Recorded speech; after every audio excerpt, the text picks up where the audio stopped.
Hi everyone, I'm Dr. Anu and I'm here to make pediatrics simplified for you. So today we'll be learning about a very fatal disease and its prevention, that is rabies. We all love to play with dogs and cats, but then if a dog bite or a cat bite occurs, we should remember that this can be even a life-threatening emergency because rabies is a 100% fatal disease. So let's find out how to prevent rabies and more details on rabies vaccination. So, rabies is a acute viral disease that causes fatal encephalomyelitis in warm-blooded animals, and the transmission is through the saliva. It can follow bites, scratches, licks on the broken skin or from the mucous membrane, and the bite of the dogs and cat has to be considered as a medical emergency, and life-saving post-exposure prophylaxis has to be given. So let's categorize the wound. So we learned that it can be transmitted through the saliva, through a bite, a lick or a scratch. So categorizing the wounds, we have three categories, category 1, 2 and 3. A category wound 1 is when it is the exposure by touching or feeding the animal, licking on the intact skin or contact on the intact skin with secretion. In this case, what we have to do is wash the wound thoroughly and there is no need for immunoglobulin or vaccination. So wash the exposed area with soap and running water for 15 minutes and you apply an antiseptic. Coming to category 2, this is when there is a nibbling in the uncovered skin or there is minor scratch. There the key word is there should be no obvious bleeding. So if it is only as minor abrasion or a nibbling and there is no bleeding, you consider it as a category 2. In that case, you can do a wound management, that is you wash the area with soap and water and apply an antiseptic. Also, anti-rabies vaccine has to be administered for this patient. The category 3 is when it is a transdermal bite or scratch or licks on a broken skin or the contamination is through mucous membrane or any wild animal bite is considered as a category 3 wound. In this case, you have to remember that both wound management, rabies immunoglobulin and rabies vaccination has to be given. So once a patient comes with a history of dog or a cat bite, what we have to see is the vaccination status of the biting animal. So rabies vaccination can be given to the animal if it's a pet animal, the animal would have received the vaccination, but it doesn't guarantee protection. That means that a vaccinated animal not necessarily has to be completely protected by the vaccination because of various reasons of vaccine failure. So animal vaccine failure can occur. Then comes observation of the dog or the cat. So if it's a dog or a cat, you can monitor them for 10 days and you can stop the post-exposure prophylaxis after that.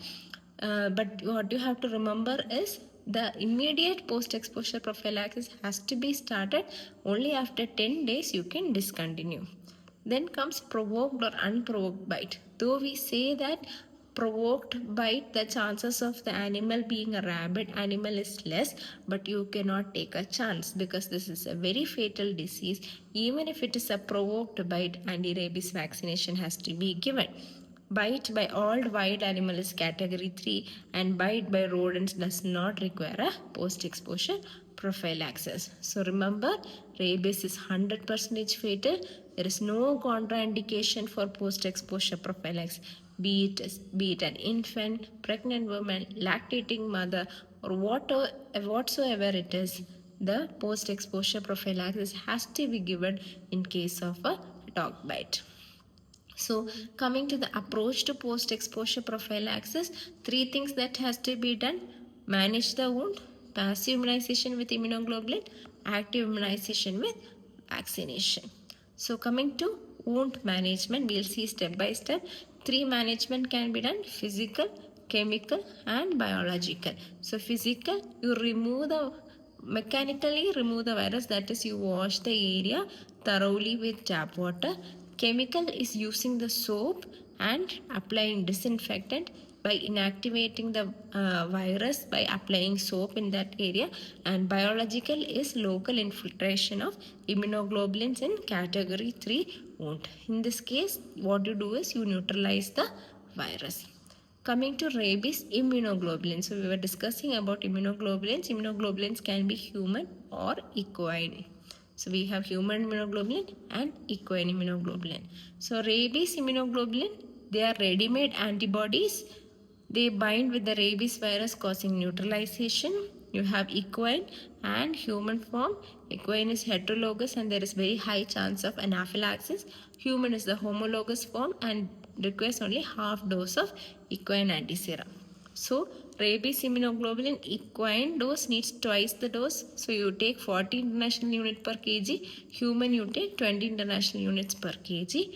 So in each ml there will be equine rabies immunoglobulin 300 international units in equine, and if it is human rabies immunoglobulin there will be 150 international units per ml. So in rabies immunoglobulin, if it is a child, so there are very high chances that the dog will bite the child in multiple sites. In that case, if you take this much mg per kg, the dosage will be very small for the child, whereas the infiltration area will be wider. So in that case, what you do is you take the syringe, you dilute it with sterile normal saline, and then you infiltrate around the wound and administer once within the first 24 hours of exposure.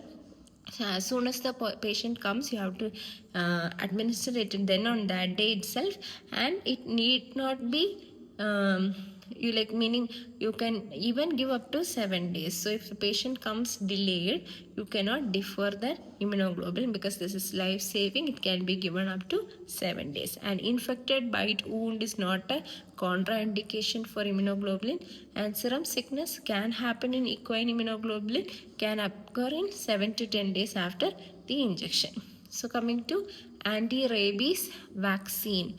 So anti-rabies vaccine indication, all animal bite of category 2 or 3 irrespective of age and body weight requires the same number and dose of injection, and it has to be stored in 2 to 8 degrees Celsius, protected from the sunlight, and once the vaccine is reconstituted, it has to be discarded within 8 hours of reconstitution, and lyophilized rabies vaccine should be reconstituted with a diluent. So let's learn the technique and site. So we have two methods of administration of rabies vaccine. One is the intradermal regimen, the second one is the intramuscular regimen. So in case of a intramuscular regimen, what you do is you use deltoid muscles for adult and children. You will not use gluteal. You can also use anterolateral thigh for infants and small children. This is for the intramuscular. If it is intradermal, what you have to do is you insert the needle, and like this is equivalent to administering the BCG vaccine. That's the BCG vaccine technique. You raise a small blood for intradermal inoculation. So you take an insulin syringe, you inject it right above the insertion of the deltoid muscle, and you raise a bleb. So this will show that the medicine is given intradermally. So coming to the intradermal regimen is a for two vaccination at particular visit. So two vaccination in each visit with 4 visits required. So we have 0, 3, 7 and 28. So you come on 0. 0 should be the day of first vaccine administered and not the day of the animal bite. So you take 2 injections of intradermal on 2 sites on day 0. Day 3 you take 2 intradermal injection in 2 different sites. Day 7 you take 2 injection, and day 28 you take 2 injections. So it can be taken in the bilateral deltoid region. So this is called the updated Thai Red Cross regimen. So updated Thai Red Cross regimen has 4 visits, 2 intradermal injections every visit. Coming to intramuscular regimen, This is called the SN regimen. SN regimen is a 5 vaccine regimen, 5 injection regimen. So in this time you go on 0, 3, 7, 14 and 28, and you receive 1 intramuscular injection at every visit. So 1 IM dose of vaccine on 0, 3, 7, 14 and 28. This is your SN regimen. So coming to re-exposure in a previously vaccinated individual, in that case you can either give an intramuscular or an intradermal injection. Only 2 doses are needed, 2 visits are needed. So the visits should be day 0 and 3. If it is intradermal, you give 0.1 ml, 1 injection in the deltoid or anterolateral thigh. If it is intramuscular, again you give 1 ml on 0 and 3 on deltoid or the anterolateral. So only adequate wound washing would be required in case if the re-exposure occurs within 3 months with a documented post-exposure prophylaxis. So coming to pre-exposure prophylaxis, this has to be offered to the high-risk group. So who are the high-risk group? It can be lab staff, clinicians, individual attending the human rabies cases, veterinary doctors, animal handlers and dog catchers, wildlife wardens, quarantine officers, travelers from rabies-free areas. All these people are at high risk of getting rabies virus. So in those people you can give a pre-exposure prophylaxis. So pre-exposure prophylaxis is 3 doses. So in case of IM, 1 full vial has to be given on 0 and 7 and booster at 21 or 28. In case of intradermal route, you give at one site to be given on 0 and 7, booster on 21 or 28. So this is 3 doses. So these are all the regimens that you need to know about rabies vaccination. So remember, Thai Red Cross, updated Thai Red Cross regimen, 4 visits, 2 injections at each visit, intradermal. SN regimen, intramuscular regimen, 5 visits.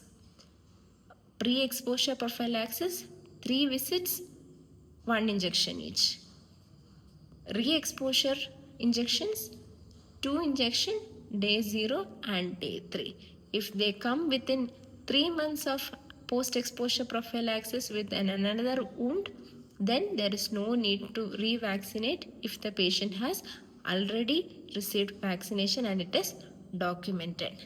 Rabies immunoglobulin has to be given only once in a lifetime. So thanks for watching the video, and I hope that this video is very useful for you for your exams and also for your clinical practice.